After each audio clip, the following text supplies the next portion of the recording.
ಮಜ್ಜಿ ಮಸಾಲ. ಎಂತ ಅಡಿಗೆಯ ರುಚಿಯಾಗೋ ರಹಸ್ಯವು 20 ರೂಪಾಯಿ. ತಮಿಳುನಾಡಿಗೆ ಕಾವೇರಿ ನೀರು ಬಿಡುಗಡೆಗೆ ಆದೇಶ ಹಿನ್ನೆಲೆ ಆಗಸ್ಟ್ 2ರಂದು ಸರ್ವಪಕ್ಷ ಸಭೆಯನ್ನ ಕರೆದಿದ್ದಾರೆ ಸಿಎಂ ಡಿಕೆ ಶಿವಕುಮಾರ್. ಸರ್ವಪಕ್ಷ ಸಭೆಯಲ್ಲಿ ಚರ್ಚೆಯನ್ನ ನಡೆಸುತ್ತಾರೆ ಸಿಎಂ ಡಿಕೆಶಿ ಮತ್ತು ವಿಪಕ್ಷ ನಾಯಕರು.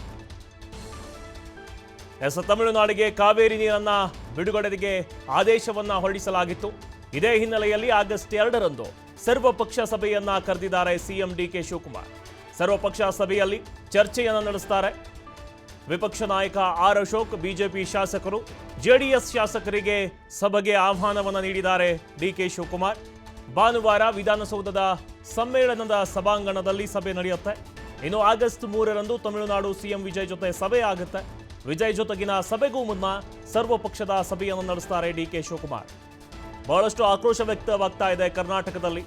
ತಮಿಳುನಾಡಿಗೆ ಕಾವೇರಿ ನೀರು ಪ್ರಾಧಿಕಾರ ಏನಿದೆ, ಡೈಲಿ 3500 ಕ್ಯೂಸೆಕ್ಸ್ ನೀರನ್ನು ಬಿಡುಗಡೆ ಮಾಡಬೇಕು 15 ದಿನದವರೆಗೆ ಅಂತ ಹೇಳಿತ್ತು. ಆ ಒಂದು ಆದೇಶದ ಹಿನ್ನೆಲೆಯಲ್ಲಿ ಆಗಸ್ಟ್ 3ರಂದು ಆಲ್ರೆಡಿ ತಮಿಳುನಾಡು ಸಿಎಂ ಭೇಟಿಯನ್ನು ಮಾಡ್ತಾರೆ ಕರ್ನಾಟಕಕ್ಕೆ.